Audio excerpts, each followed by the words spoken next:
ارمان ایک سادہ مگر ہنرمند نوجوان تھا۔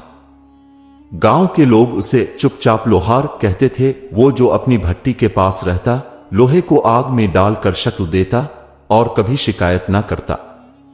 اس کی آنکھوں میں خواب تھے مگر زبان پر خاموشی۔ وہ یتیم تھا، والد کا انتقال 5 سال پہلے ہو چکا تھا اور ماں کئی برسوں سے علیل۔ اب وہ اپنی ماں کی خواہش پر چھوٹے بھائی علی کی پرورش کر رہا تھا، جو پیدا ہوتے ہی ایک عجیب بیماری کا شکار ہو گیا تھا۔ اس کی سانس اکثر اچانک رکنے لگتی تھی۔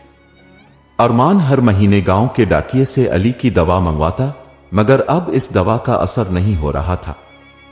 ایک دن گاؤں کے واحد طبیب نے ہاتھ اٹھا لیے، بیٹا ارمان، اگر تم اپنے بھائی کے لیے سفری شفا والی جڑی بوٹی نہ لایا تو چند دنوں بعد اس کی سانس ہمیشہ کے لیے رک سکتی۔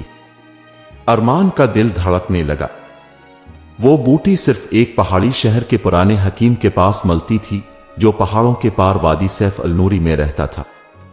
وہاں جانے کا راستہ نہ صرف طویل بلکہ خطرناک بھی تھا۔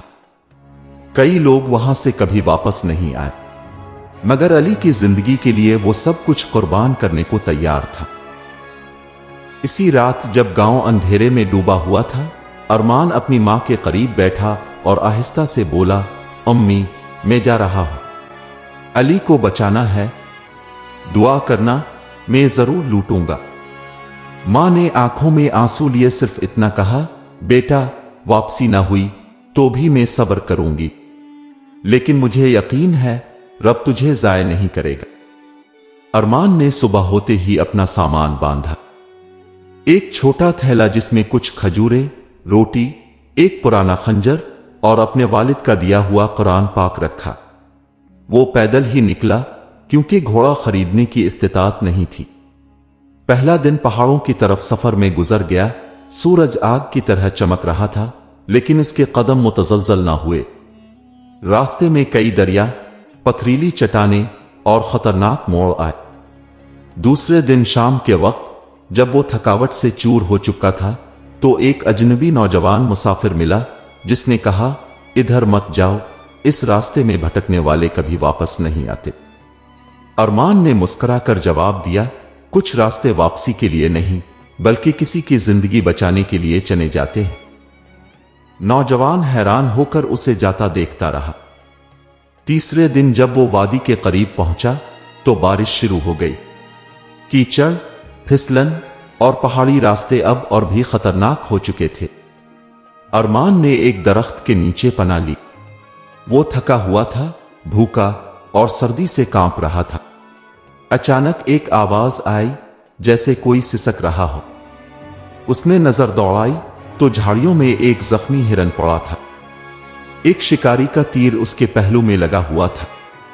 ارمان نے ہچکچاتے ہوئے خنجر نکالا، ہرن کے پاس گیا اور تیر نکالنے لگا۔ ہرن کی تکلیف سے چیخ نکل گئی، مگر ارمان نے پھٹے کپڑے سے اس کا زخم باندھا، کچھ پانی پلایا اور اسے پناہ میں لے آیا۔ رات بھر وہ اس کے ساتھ رہا، کانپتے جسم سے، خالی پیٹ لیکن بے غرض خدمت میں۔ صبح ہوئی تو ہرن اٹھا جیسے معجزہ ہو۔ اس نے ایک لمحہ ارمان کو دیکھا اور پہاڑ کی طرف دوڑ گیا۔ ارمان سوچ میں پڑ گیا، جو رحم جانور پر کرتا ہے کیا رب اس پر رحم نہیں کرتا؟ اسی لمحے پہاڑ کے دوسری طرف سے ایک نور سا جھلکنے لگا، جیسے کوئی نیا راستہ نمودار ہو رہا ہو۔ وہ جان گیا آزمائش ابھی باقی ہے، مگر یہ ایک اشارہ ہے کہ راستہ وہی ہے، صبر، خدمت اور قربانی کا۔ وہ اپنے بوسیدہ کپڑے درست کرتا ہے، قرآن کو اپنے سینے سے لگاتا ہے اور آگے بڑھ جاتا ہے۔ ارمان پہاڑ کی اس چڑھائی پر تھا جس کے بارے میں گاؤں کے بزرگ کہا کرتے تھے، یہ وہ راستہ ہے جہاں نیتیں تولی جاتی ہیں اور دل آزمائے جاتے ہیں۔ بارش کے بعد زمین گیلی تھی، راستے دھند میں لپٹے ہوئے اور ہر موڑ پر کسی نئی مشکل کا گمان تھا۔ چڑھتے چڑھتے جب وہ تھکن سے چور ہو چکا تو ایک پتھریلے کنارے پر بیٹھ گیا۔ اس نے قرآن پاک نکالا، گرد جھاڑی اور خاموشی سے تلاوت شروع کر دی۔ الفاظ اس کے لبوں سے پھسلتے، دل کو سہارا دیتے اور ہوا میں روشنی گھولتے محسوس ہوتے۔ اتنے میں ایک سایہ اس کے قریب آیا۔ ایک لمبا دراز قد شخص جس کے ہاتھ میں عصا تھا اور لباس پر سفر کی گرد تھی۔ السلام علیکم نوجوان، وہ بولا۔ وعلیکم السلام، ارمان نے مدب انداز میں جواب دیا۔ کیا تم بھی حکیم سیف النوری کی تلاش میں ہو؟ اجنبی نے پوچھا۔ ارمان چونکا۔ جی، اب جانتے ہیں وہ کہاں ملیں گے؟ میرے ساتھ چلو، میں اسی طرف جا رہا ہوں۔ ارمان کے دل میں کچھ لمحے کے لیے شک پیدا ہوا، مگر اجنبی کی باوقار چال اور نرم لہجہ مطمئن کن تھا۔ وہ دونوں ساتھ ہو لیے۔ راستے میں اجنبی نے ارمان سے پوچھا، کیوں جا رہے ہو؟ ارمان نے مختصراً اپنا حال سنایا، بھائی کی بیماری، ماں کی دعائیں اور اپنی نیت۔ اجنبی خاموش سنتا رہا، پھر صرف اتنا کہا، یقین رکھو، صبر کرنے والوں کے لیے اللہ کا انعام ہمیشہ غیر متوقع ہوتا ہے۔ جب سورج غروب ہونے لگا اور وہ ایک تنگ درے میں داخل ہوئے تو اجنبی نے ایک طرف اشارہ کیا، یہ شارٹ کٹ ہے، جلدی پہنچ جائیں گے۔ ارمان نے کچھ توقف کیا، پھر اس کے ساتھ چل دیا۔ درہ تنگ تھا، گرد آلود اور دیواریں نم آلود۔ چند قدم آگے جا کر اجنبی نے رک کر کہا، میں کچھ دیر کے لیے آگے جا رہا ہوں، تم یہاں انتظار کرو۔ ارمان بیٹھ گیا۔ وقت گزرتا گیا، 1 گھنٹہ، 2 گھنٹے، مگر اجنبی واپس نہ آیا۔ پھر اچانک ایک عجیب سی آواز ابھری، جوتوں کی چاپ، پھر تیزی سے دوڑتے قدم۔ ارمان اٹھا، لیکن اندھیرے میں کچھ نظر نہ آیا۔ پھر اسے احساس ہوا اس کا تھیلا غائب ہے۔ قرآن، کھانے کی باقی اشیاء، خنجر، سب لے جا چکا تھا وہ اجنبی۔ چند لمحے کے لیے اس کا دل جیسے ساکت ہو گیا۔ وہ زمین پر بیٹھ گیا، ہاتھ خالی، دل میں درد اور زبان پر صرف ایک آیت، حسبی اللہ و نعم الوکیل، اللہ میرے لیے کافی ہے، وہی بہترین کارساز ہے۔ اندھیرا چھا چکا تھا۔ اب وہ بالکل تنہا تھا، نہ سامان، نہ راستہ، نہ کوئی امید۔ پیاس سے حلق خشک ہو رہا تھا اور زمین پر سونے کی جگہ بھی نہیں تھی۔ لیکن وہ جانتا تھا یہ سب آزمائش ہے۔ اس نے اپنے رب سے کہا، اے رب، میرا سب کچھ لے لیا گیا، مگر تو باقی ہے، اگر تو چاہے تو خالی ہاتھ بھی خزانہ بن سکتے۔ رات کا بڑا حصہ اسی دعا میں گزرا۔